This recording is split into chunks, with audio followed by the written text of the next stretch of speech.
akan tapi tidak melarang. Jadi perumahan komersil kita tidak melarang di buku 2 kali 2, tapi kita harapkan buku 2 kali 2 diisi dulu oleh teman-teman dari perumahan subsidi. Untuk komersil bisa ambil yang 3 kali 2 atau mungkin yang 12 meter ya, ada di ukuran 12 meter 3 kali 4, atau bahkan yang lebih besar lagi, ada yang ukuran 24 meter. Oke, yang paling bawah sebelah ini desain panggung ya. Saya yakin akan banyak teman-teman yang mau untuk membuat desain sendiri. Silahkan diajukan, nanti kita akan coba ajukan ke pihak mall. Apabila ada persetujuan, silahkan dibuat penyesuaian terhadap buku masing-masing.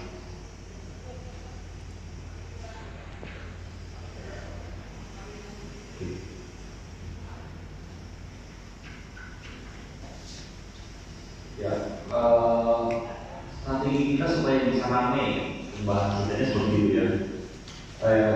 Launching dan press conference ini kita siarkan melalui media cetak dan media online.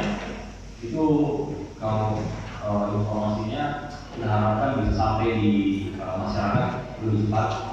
Jadi ada jeda waktu untuk kita mempersiapkan event.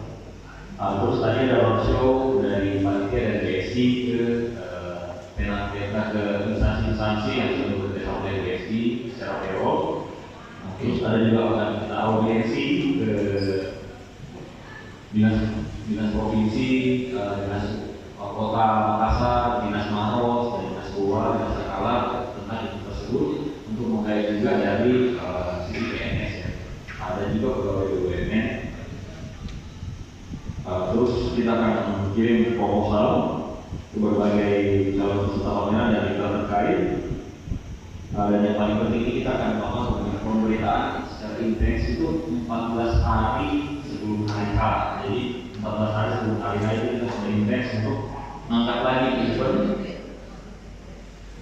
Kita akan memberikan iklan juga, karena kita tanpa itu jadi dana dari penjualan ini banyak kita gunakan untuk iklan.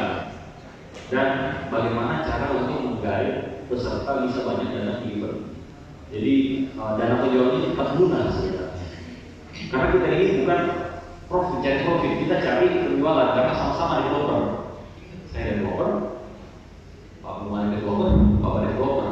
Jadi tujuannya kita bikin ini ya buat cari kita punya penjualan.